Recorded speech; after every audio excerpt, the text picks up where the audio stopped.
Mary Pipino, and welcome to Fit for You, the show that teaches you how to live a healthier and more fit lifestyle. I'm standing here at the fabulous Lake Club in Poland, Ohio, and today we're going to talk about golf. It's that time of year, and I'm very excited to have as my guests Bob and Melinda Hannon. For those of you who know me, my father was a big influence in my life and a big part of why I'm able to play golf today. He's no longer with us, but I get to vicariously enjoy that father-daughter relationship with Bob and Melinda. I hope you enjoy the show.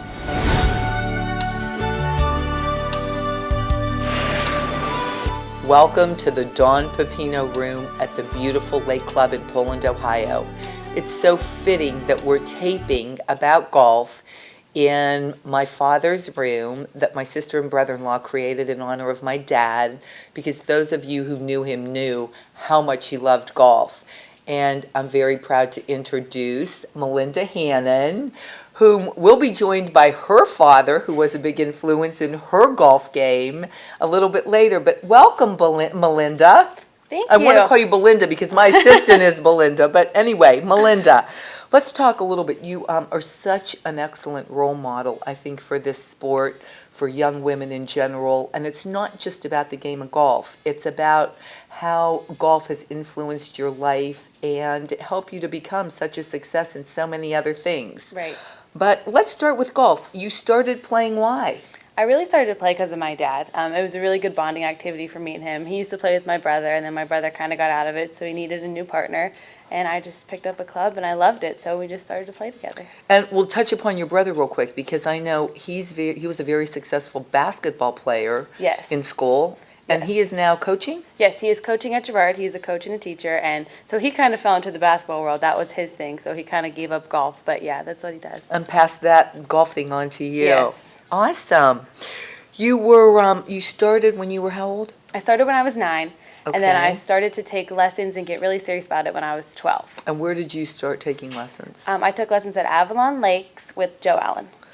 Now, you couldn't compete at 12, correct? Because Right. there weren't any tournaments There around. wasn't, yeah, there weren't a lot of tournaments around. Girls golf at that point, really, I mean, it has grown a lot, like, as I've been in high school, so I couldn't really compete then.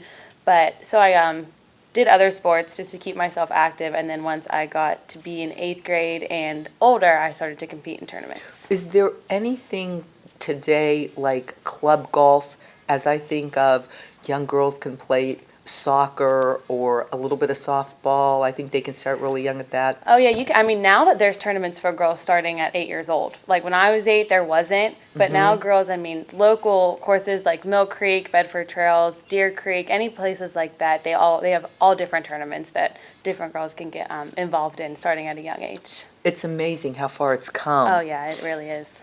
So you started to play 9-hole tournaments. How did you select the tournaments you would play in? I would just, I would look online and see different things. I started off with the 9-hole tournaments, and I would look at the field of girls who was playing, because when I first started out, I didn't want to play against girls that were super experienced because it made me nervous. But as I continued to play, I want to challenge myself, so I would try to find girls that were really good, and I would try to play against them. So you're in the 8th grade and you're playing golf, but you didn't stop there. You were also doing some other things. Yes, I played volleyball in the fall, I played basketball in the winter, and I did track in the spring. And then your freshman year came along. Yes. And you decided... I decided I was going to quit all of it for golf. I wanted to put all my focus and time and energy into golf. Did you love it that much? Yes, I mean, if I wasn't doing it every day, I wasn't happy. I loved to be on the course. And I want to talk, too, about how much goes into the time you're not on the course. Oh, because yeah. it's not just when you're playing. There's so much that goes into the preparation, the off-season.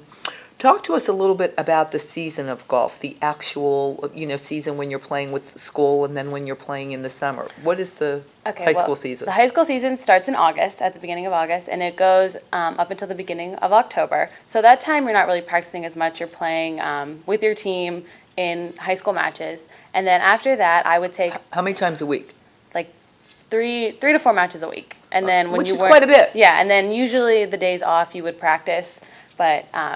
after that, I would take about a month off from my high school season, to rest from my high school season. That would be October to November. Yes. And then I would work with a personal trainer. to get strong and fit for golf. I would start that about the end of November, December, and I would take that up until about March. Now, when you were working with a personal trainer, you started with a personal trainer your sophomore year? Yes. Okay, but it wasn't specific for golf. Right. So what did that involve?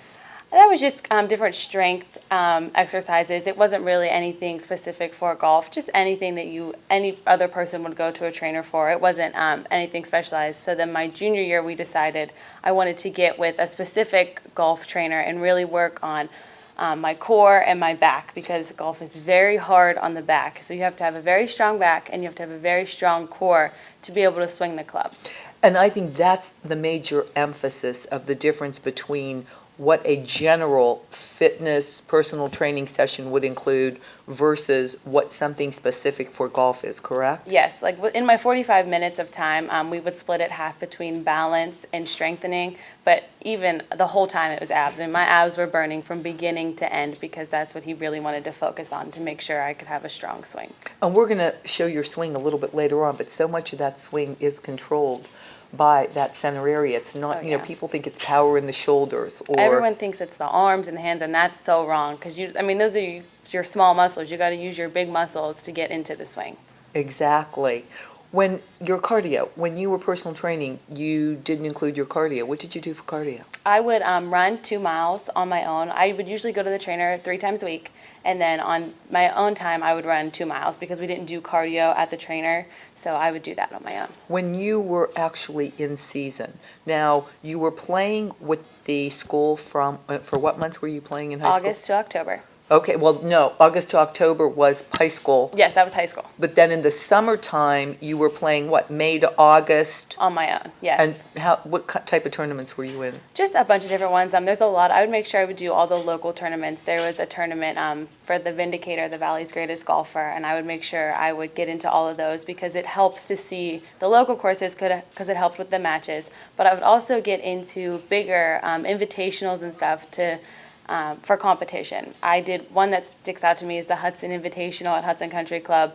That's a very competitive tournament, so I made sure I always got into that one. So when we were preparing for our session, I found it interesting that you said you usually picked about 10 tournaments a year specifically to make sure you were competing against people that were pretty difficult. Yes, because when you play in high school, you get some competition, but a lot of girls just do it for fun, so it's not really a lot of competition, but the girls that are doing it on their own, those are the ones that are really serious about it.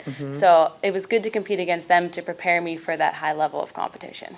Let me jump back a little bit to your fitness routine. During the months when you were playing, did you continue to do anything for cardio? Yes, I would still run when I had time, but I didn't do a lot of strength because it would make you really sore and it would be harder to swing the club, so I really focused on that mostly in the off season. What about practicing when you weren't playing? How many days a week were you practicing during season? Every day.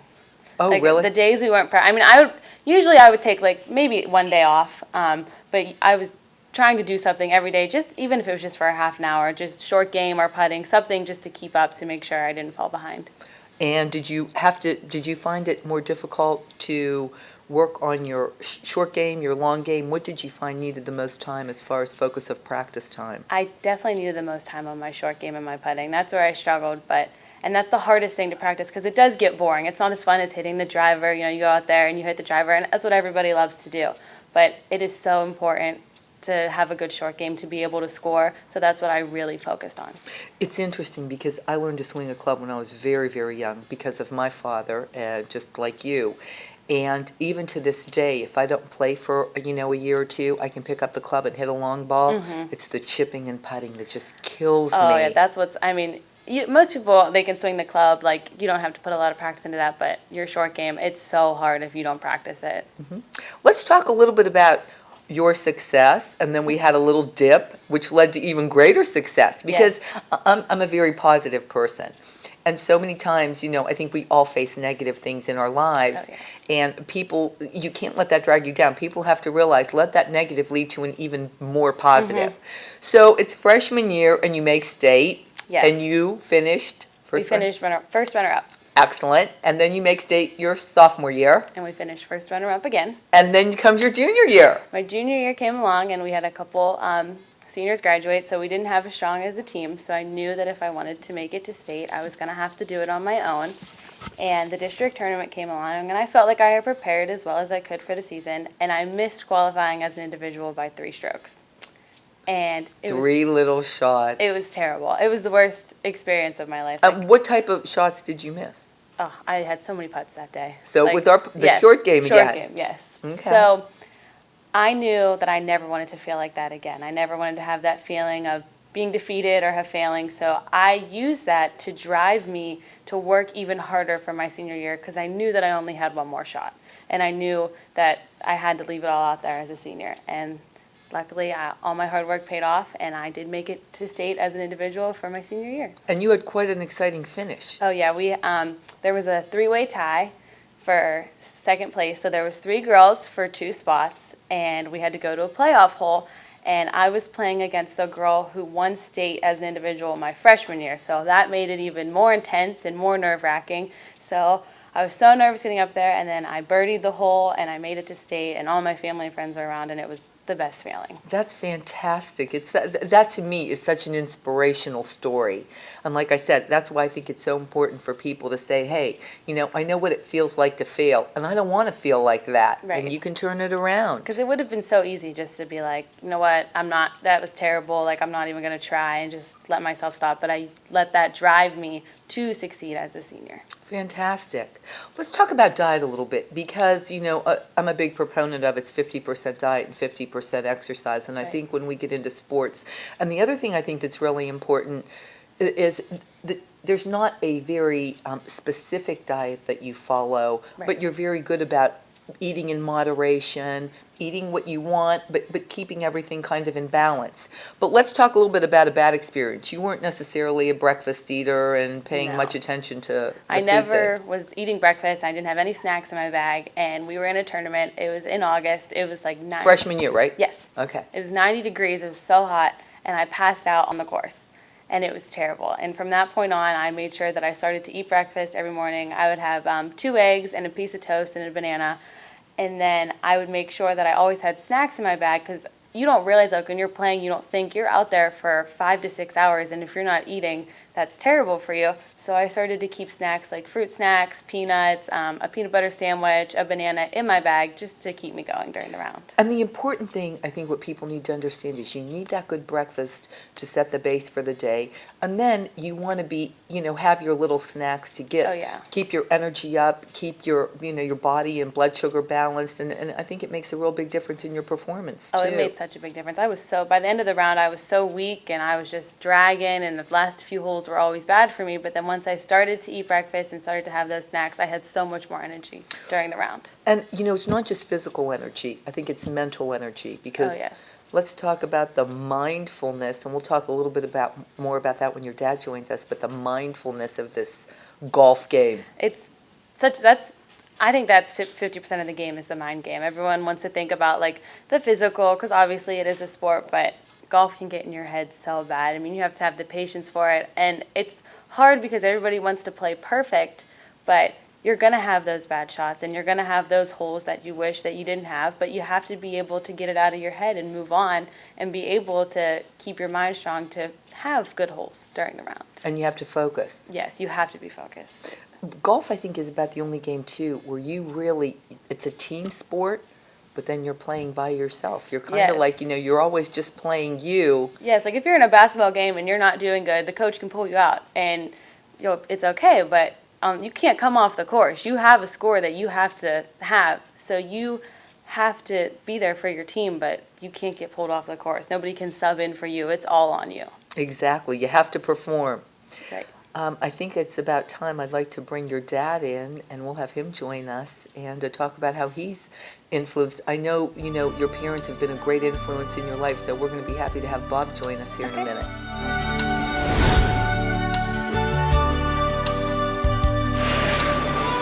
I'm very proud to introduce, now I'm a little bit nervous because you're the master of all of this. I'm impressed. Television, golf. We're very happy to have Mr. Bob Hannon join us. Hi, Bob. Hi, Mary. Good to be here. Thank you. Dear friend, president of the United Way, 20 years director of sports for Channel 33, and now you're doing the YSU football play-to-play. So sports has been a big part of your life. I started as sports director when I was 12. That's why I look so. No. And you look fantastic. No, I wasn't born yet, so it works. You're right about sports. It's been a big part of my life and my family's life, and for a lot of reasons. I think that it helps teach you discipline, helps teach you teamwork, working in a group, and I think it helps you in life. You, in high school, went to Newcastle High Right. School, but you didn't play golf. No, golf then really it wasn't a big deal. We all grew up playing baseball, basketball. Some of us played football. I did have one friend that golfed, but I don't even think there were boys' golf teams then. And I didn't take up golf till later in life. And there was a reason I probably wouldn't have gotten involved had it not been for my news director, Tom Mock.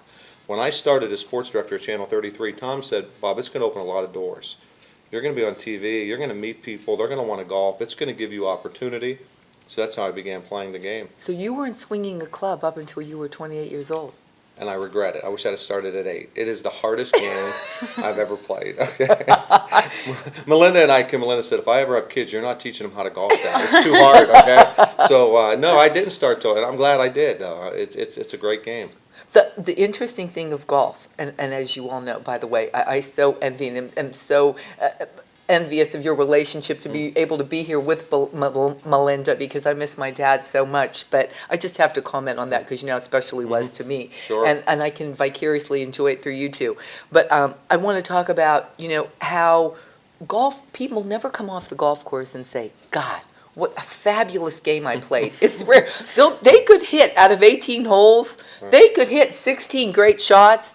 The 2 that they didn't like, that's all they're going to talk about. Why do we do that? I don't know. You don't see a lot of people smiling coming off the course. I always try to end well, thinking there's one last good shot or one thing to take with me. It's a tough game, and I think it is very. It's more mental than any other game that I played, more than even physical. It can wear you down. It can beat you up because you're going to have bad holes. It's going to happen. It's how you react to those bad holes is what I try to teach Melinda. And Melinda said that, as you encouraged her, it's been such a positive thing. I know not only were you a big factor behind the scenes, you were very much involved in her practicing and, going to all the tournaments and then, helping her to stay fit during the off season and so on. But, before she talked about golf, you had some rules you wanted her to follow just about life. And you had 3 things I think you focused on. One thing is you're going to go to school and you're going to do well. Okay, that wasn't an option. And you do as well as you can. And Melinda, fortunately, was very disciplined with time management. She did a really good job there. I didn't have to teach that to her. So she knew there was time to study, time to practice, and do the right thing. So going to school was certainly one of them, and work hard in the classroom. Sports are important, but if at some point she would have come to me and said, Dad, I don't want to play anymore, I'd have been really disappointed, but I would have understood if that's an extracurricular. The only thing that wasn't an option was academics for sure. And by the way, I want to mention she's graduating from Poland with a 3.9 GPA, which is, again, very impressive. Thank you. And going on to Ohio State. Yes, I'm very excited. Dad, there's a very fine line between supporting and pushing your children. How did you handle that? That's a good question, Mary. That's tough. I had a son who played basketball and had a very good career at Westminster. Probably sometimes I did push. I maybe pushed a little too hard, and I tried to not do that. What I really try to do is give them the best possible instruction, give them the best opportunity to succeed. It's hard sometimes because I thought she had a lot of ability, and I'm not sure she's as competitive as my son. No one I know hates to lose more than Craig. I think Melinda sometimes was too nice. She'd be beating you and go, that's okay. Well, I want you to beat him, okay? So I probably sometimes we left and she was mad at me or upset with me, but I think at the end of the day she understood why I was doing it because I thought she had the ability and had the talent, and I wanted her to have that opportunity to fulfill her dreams. I remember in 8th grade when we moved to Poland, I said, Melinda, this program at Poland is the real deal. These girls are Division I college golfers, Maria Mancini, Allison Mitchell. This program won a state title. If you're going to play at Poland, you need to really commit. This isn't just for fun at Poland. This is serious golf. She understood that. She accepted it, and I'm proud of how she really embraced the challenge to become one of their best players, I think, in their program's history. She told us how devastating it was when she didn't make state her junior year. How did that how did that impact you? How did you handle it as, the father and the mentor, and it probably hurt you more than it hurt her? Well, I know the entire way home, when she came home with the team, she was very upset, emotionally upset, and I saw her that night, and it was a devastating feeling because you taste that success of going to state, and there's nothing better than pulling in the great course at Ohio State in Columbus. That's the pinnacle. So I knew one of two things would happen. She'd either really dedicate herself, or it would have been so really traumatic that she wouldn't have been able to handle it. She instead did the right thing. She continued to work. She gave herself a great opportunity going to districts. But Mary, you play all summer and all fall, and it's one day. Districts, it's 18 holes. And you can have a great round and get there, or you could have a bad round and not get there. Then she has a phenomenal round. Then we have to wait like 2 hours for all the scores to come in. Then she's in a playoff. So that's the long answer to your question, but it was definitely used as motivation. So I would tell anybody that has failure in anything, don't let it defeat you. Let it make if it doesn't kill you, it makes you stronger, and it certainly made Melinda stronger. And I think you make another great point in talking about how you have to have a little bit of that patience factor, and that's probably not one of my greatest attributes. Everybody wants instant gratification or instant results or instant success. But, sometimes that patience plays off, and use that time to kind of focus on something positive as opposed to getting disgusted with the wait time. Well, right, and there's things that people will go, what are you going to, you're a disadvantage here because you're not in Florida or Texas where you can play year-round. But I remember many winter nights driving up to the Golf Dome in Girard to hit balls on a beat-up mat. You have to do something. And you said patience. That's probably why I think I've never been able to play this game the way I want. I'm impatient. Okay, there's no question. Melinda's much more patient. This is a very difficult game if you aren't patient and realize that the bad things are going to happen. How are you going to overcome it? I'm not patient at all, Mary, in any aspect of my life. So that's not the best thing. That may be why you're so successful too, though. It's a It's a double-edged fine line. sword. Yeah, exactly. We talked a little bit about her fitness routine. And I was amazed when you told me she didn't exactly have a little cart driving around carrying her clubs, huh? Well, I think that's one thing people don't realize. You play at state 3 days in a row. You play in tournaments in the summer 2 days in a row. Melinda carries her clubs for 18 holes in 90-degree weather sometimes, taking them down, putting them on your back. Your back's got to be strong and your core has to be strong. I remember it seemed like every year we went to this tournament in Mary and it was 95 degrees, okay? You play in the afternoon, it's warm, it's hot. I would see other girls faltering, other girls hunched over, other girls wanting to be out of there. I said, Melinda, you got to be tougher than that. You have to be able to embrace it and come down the stretch and play well in 15, 16, 17, 18. If you're hunched over and you're not feeling like you want to be there, you're not going to play well. So I thought it was really important that she became fit, and I really don't think people understand when you're carrying the bag, and that bag's not light for 2 days in a row, 18 holes, sometimes 3 days in a row, it catches up to you if you're not in shape. Melinda, let's talk a little bit about, you're smaller than I am, the conditioning you had to do in order to be able to carry your bag. Maybe that was part of your training program. And then I want to talk a little bit about what was going through your mind when you'd hit your shot, pick up the bag, carry it to the next shot. Well, like my dad said, I think a lot of people think that I get to sit in a carter all day and they don't think it's hard, and that's not the case at all. I mean, my freshman year was kind of a shock for me that carrying that bag, because like you said, I am a smaller person, so it does weigh you down. Even if you're a bigger person, it weighs you down. So with my training, my trainer really focused on strengthening my back because it is so hard to have that bag on your back. But I mean, as you condition, you get used to it. It kind of was like mindless to me. I would just pick it up and go. But as you asked, picking it up from shot to shot, it's hard, especially when you have a bad shot and you have to walk all that way to that terrible shot under the trees the whole time. You're kicking yourself in your head. You're mad. You have this bag on your back. You're so irritated. So I think that's it's hard to regroup yourself and say, okay, listen, that's one bad shot. You got to move on. You got to be able to keep going. And that's what I would try to tell myself. No matter how many bad shots I was having or whatever, I would use that time to walk from shot to shot to calm myself down and tell myself, it's okay. You're going to have a bad shot. Just make this next one better. And when we were preparing, Your dad educated me, Bob. I was surprised. Up until this year, now they can have a pull cart, correct? Yes. Yeah. But prior to, you had to carry the Yeah, bag. like there was you had no option. I did use a pull cart my senior year Mm-hmm. for high school, and that helped so much. I would recommend that to any girl. You know, a lot of girls like, oh, like it makes me look weak or I don't like it. No, it helps so much because it's still hard. You still have to push it up and down hills and all over, but it wasn't even an option until my last year of high Oh, school. Let I'm me on your jump in. page. I'd be pulling. She was hesitant because the pulling girls don't use pull carts, okay? Oh, yeah. But once she started using it, so use the pull cart. Take every advantage you can have. Once she started using it, she enjoyed it. Oh, I'm totally on that page. And another thing you educated me on, and it's great, you talked about, I hit a bad shot, so say you're in the rough or whatever. You or her coach were not allowed to discuss that with her, correct? This year you could, Mary. One of the most bizarre things I found about golf is that a coach could not interact with their player. Think about football, baseball, basketball. A coach cannot interact with a quarterback. A coach cannot on a basketball court talk to his point guard at a time. Why? I have no idea. So they changed it this year. So Todd Marion, her coach this year, I remember at districts when she was in the playoff hole. In the hole she made the birdie. She had to hit the approach shot. Melinda was talking about an iron. He was talking about a wedge. They had a good dialogue. Melinda ended up picking the club she wanted and it worked out. But not being able to talk to your coach, I thought was absurd. So that helped. But also as a parent, when you're watching, you can't have any interaction.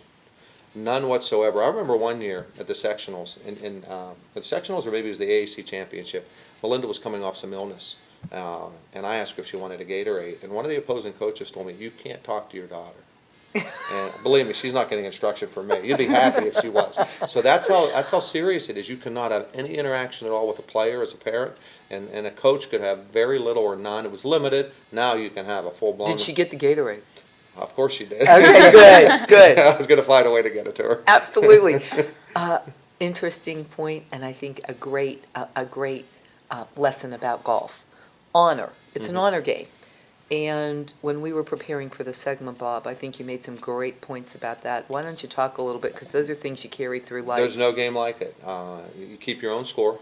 It's a gentleman's game. It's a game of honor. Even at state, which I somewhat disagree with, you are playing your own ball. So if you hit to the left and I hit to the right, and it takes us two different ways to get up there, when I get up there, I had a 5, you had a 5, and I trust that you had a 5, and you trust that she had a 5.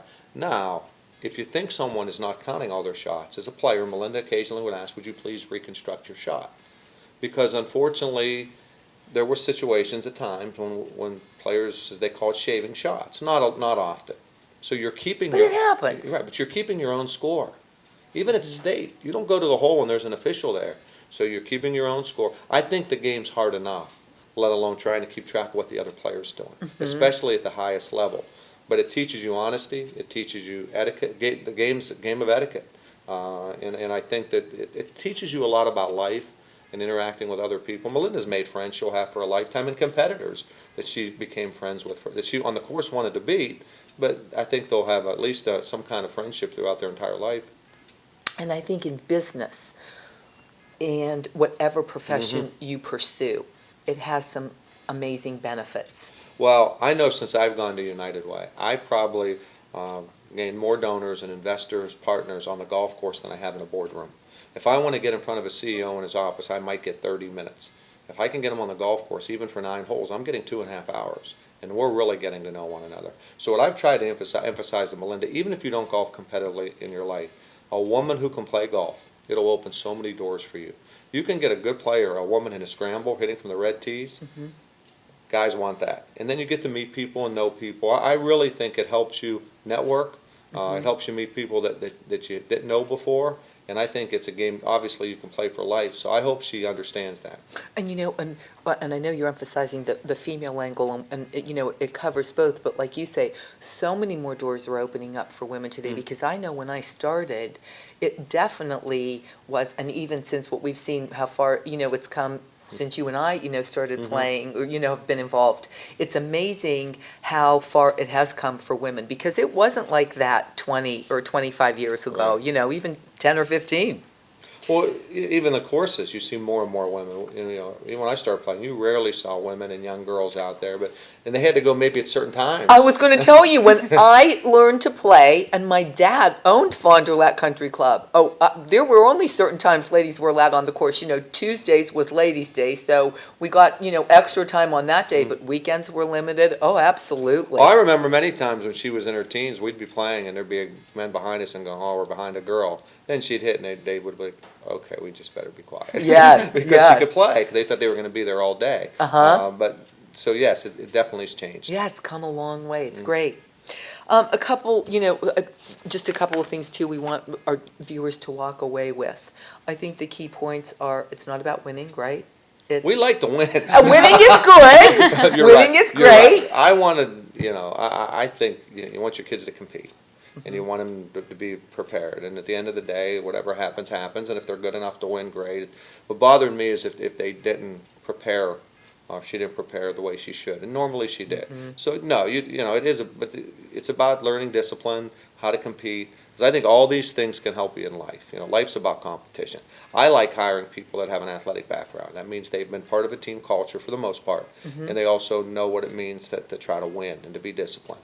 I think it helps prepare you for everything that's ahead of you in life. And I don't know whether Melinda totally grasped that now, but someday she will.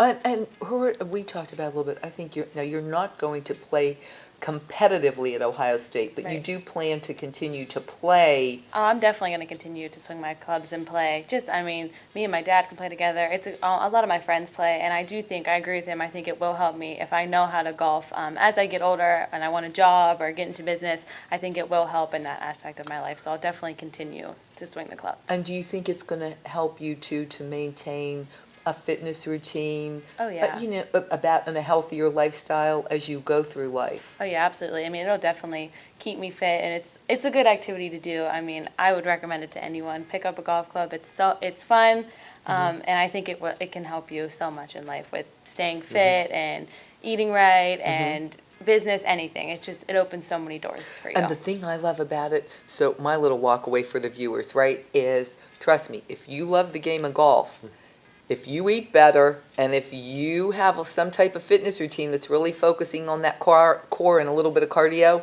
you're going to really improve your golf scores. So that may motivate you right there. We want to show a little bit of what her fitness routine was like, what she does on the ball, and maybe swing the club a little bit. So let's take it to some activity. Okay.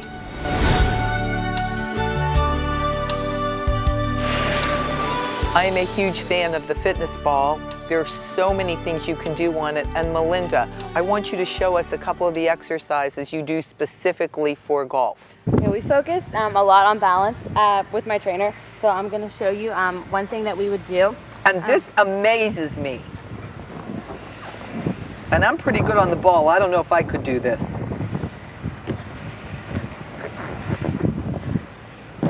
Okay. The goal would be to be able to come up and hold your core up, and it would really strengthen the core. And by the time we were done with my trainer, I was actually able to stand on this stability ball, but it definitely takes a lot of practice and a lot of time to get to that point. Now do me, real quick, if our viewers want to start this, show them the first steps in getting to that before you stand up. Okay, the first steps is just to get onto your, on all fours onto the ball. So the key is get the ball, try to practice, don't do it on a hard surface in case you roll off. The grass is great. So this is the first step, and then once you feel balanced here, and you just kind of want to What if you took off one off at you're excellent. Can you do it? Oh my God, that's fantastic. Awesome job. And what I would add on that is by no means would I consider myself an expert on teaching the golf swing. What I did learn is, and why people go, how can a young guy that's 175 pounds hit the ball 300 yards? How can a girl like Melinda hit it 260? Because you're not swinging with your arms. People think you swing with your arms and your hands. You swing with your big muscles, your shoulders, your legs, your core. That's where they generate the power. They generate the power by moving their body, and so by having a stronger core, that's how people hit the ball further, not by having strong arms. You'll see guys this big, muscle guys, that can't hit the ball. The guy that won recently on the PGA Tour probably weighed 170 pounds soaking wet, and he was hitting the ball 320 yards. It's your core. And now that we're talking about the core, do you want to show us Anything else on the ball? I mean, that's pretty much all we would do on the ball for the balance, but we did a lot with the TRX bands with your abs to strengthen your abs, and my trainer was a big believer in planks, so we would do a lot of planks, and that really helped. Do you want to show us a plank real quick? So we get on the ground. People think this is so easy. This is hard. And you know what? I'm going to do it from the side. So I'm going to if watch they you two wanna do it. see- How's that? But you know what? People can't believe, but the key is, and I think I'm in line, you know, you want to be keeping this flat. You don't want to be up here, and you don't want this dropping here. So in order to hold it, that's what the whole key is. And so many people don't realize how difficult that is. Yeah, and that helped so much. I mean, we would do planks every day, so that really helped to strengthen. How long did you hold it? By the end, I was holding it for 2.5 minutes. That's awesome. Yeah. We're doing all of this for the swing. I'm going to step aside. Mr. Hannon, show us what she can do with the golf club and the swing. Well, I'll give it to Talk us Melinda, through it. and what I would try to watch her swing, and what I would try to watch for Mary with her is that when she started bringing the club down, that her body began moving first. Because if she would get here and then the body move, the ball didn't go anywhere. So so I would watch her swing and hopefully see, and you got to get those hips moving and get turned. And I would tell her, have a swing thought. And usually I'd want her swing thought to be, when you finish with your belly button left of the target. So if you finish left of the target, that means you moved those hips and got Get in through position. it. I want to show So them take a something. swing, Melinda, and finish like you're finishing at the cameras. And you know what else I want? Show how she comes back with the club, because sometimes people, it's either they take it too far back, they don't take it far So enough. take a swing. See. And what I would look for, Mary, is when I would watch her, to make sure she finished with her belly button. If the camera was the flag, left of the flag. Because so many people swing with their arms like this, and they're faced out in what's called right field. You can't hit the ball doing that. So that would be something I'd always watch for her, to make sure she finished with a strong move left of the target. You know, that's a great piece of advice. I've never thought of it that way, but that is a great, you know, cue. Right. Oh, yeah. Excellent. Face the camera, take another swing. Bob, show how far she goes back on her backswing, and when she comes through, her follow through is excellent. See, and you want to be off your feet too. And the other thing, swing again, and let's see if we can look at her feet. And Watch hold her, when you're watch done, her hold right it. foot. You know, you're not flat-footed either. You know, that's important. You can see Melinda's. I'd always get behind her and I say, I want to see your spikes. If I can't see your spikes, you're not generating power, because you're generating that power with your legs. If you're swinging flat-footed, all arms, the ball's not going to go anywhere. So as your core comes through, that foot comes up. Yes. Right, you should be firing It through. should be, your core should be the first thing that moves. Like, you take it back, and that should be the first thing that's coming through on the swing. Couple of tips on chipping. Oh, chipping. There's so many different parts of chipping, but I think what a lot of people don't do is they don't finish the chip. They think it's a short shot, so they don't have to finish through. But it's just as important. Like, it's a shorter version of your regular swing, so make sure when you're chipping you finish through to the hole. Bob, you want to talk us through a Sure. chip? I mean, I think what Melinda says is because people will take it all the way back and then stop. But even though it's a shorter shot, it's better to go back shorter and just finish. And Melinda got really good at her short game. This is where she improved the most. It's a shorter swing, but you still have to make sure, as far as you take it back, you should finish it through. See, that's a good piece of advice. As far back as it goes. So if it's a longer chip, you take it back farther. Yes. But however far back it goes, finish it at the same distance forward. A lot of people think they can just stop because it's a short chip and they'll just go like this, but then they'll usually duff it or top it and it'll be a bad shot, because you always have to finish no matter what stroke or what kind of swing you're doing. I can't thank you both enough for being with me. I wish you all the best in your future endeavors, Mr. Hannon. Thanks, Mary. Always a my pleasure. dear friend. You know that. Do anything for you. Thank you, thank you. You guys have been absolutely fantastic, and thank you so much for being a part of Fit for You. Thanks, Mary.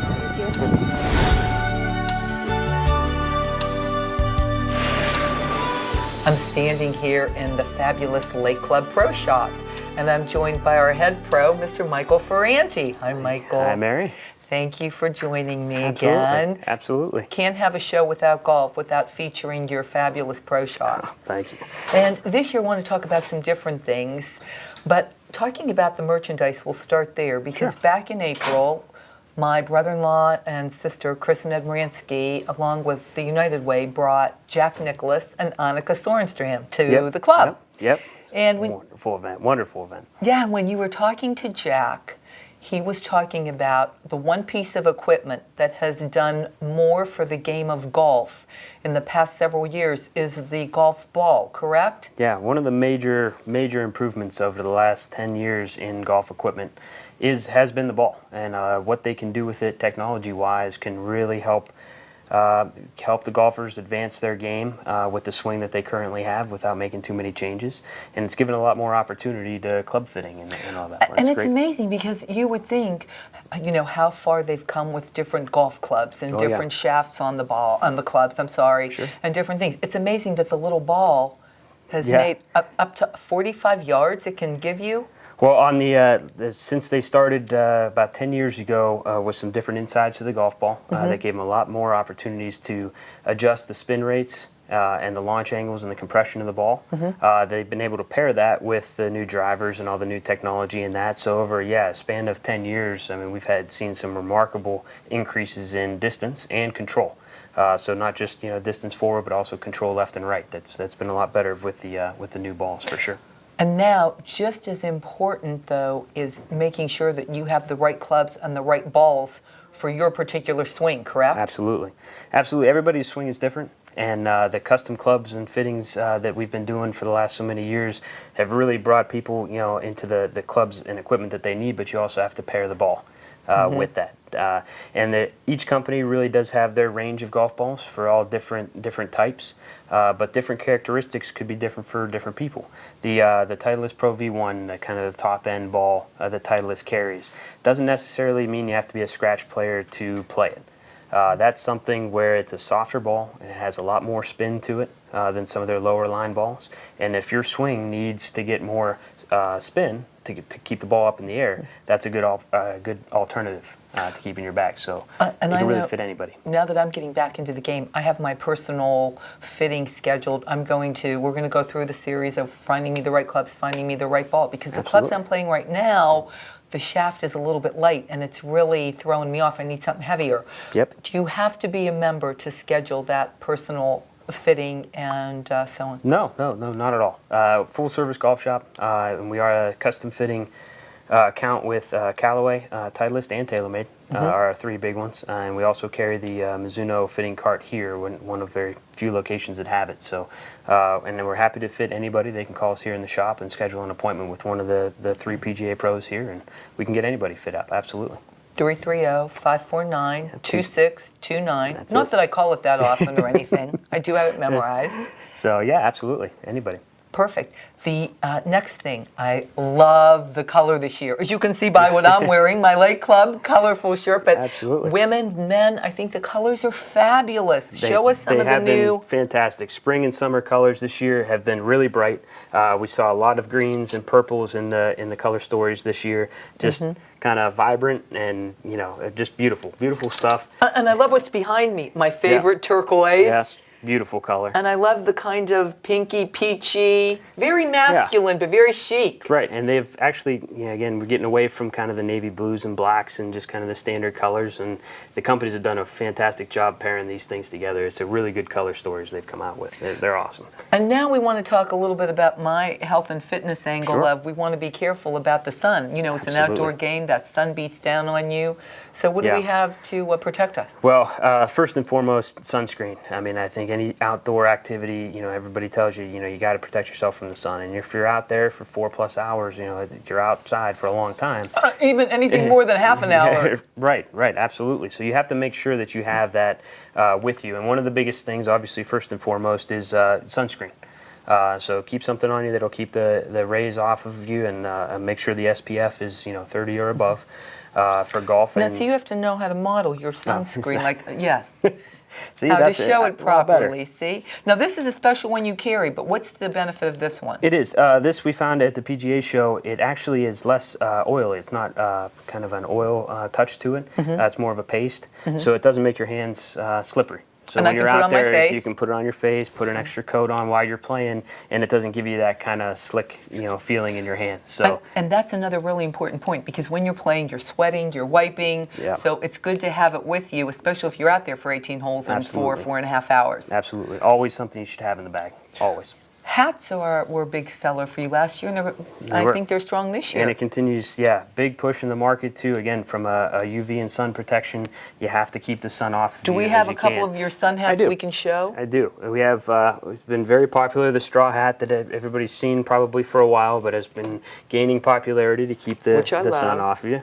Awesome. Now, this is a man's hat, or is it unisex? It really is unisex. I mean, they're not made for a gender. It's just kind of for style and feel, and really just to keep it off of your face and neck, just to keep the sun off. And you know what else I like? It's very light. It's Oh. not heavy. It's not cumbersome. Yeah. And the brim isn't so big that it's going to impair my, game. Correct. And this a different model that has a kind of a vented top to it, keeps the airflow, but still again keeps the sun off of your face and neck. And one of our best sellers, and probably one of the best ones in the line, this is called the Soaker. Same brim design, but this you actually dunk in the water before you go out, wring it out, You're it pops right back, kidding. absolutely, and stays damp and cool, so it really keeps you cool the whole round, and it's really neat. I Really love cool. it. Fantastic. Definitely one of our best sellers, but we've seen a real big push in that, because it is. The sun gets hot, and you got to stay protected. Thanks, Mike. Yeah, absolutely. These have been Like I said, we'll, if people want to call for lessons as well, they can absolutely. call and don't have to be a member to take a lesson. nope, not at all. We'll get you swinging. Absolutely, Thank you. my pleasure. I want to thank you all for watching Fit for You. I hope you enjoyed our show on golf. I'm Mary Pipino. Have a great summer.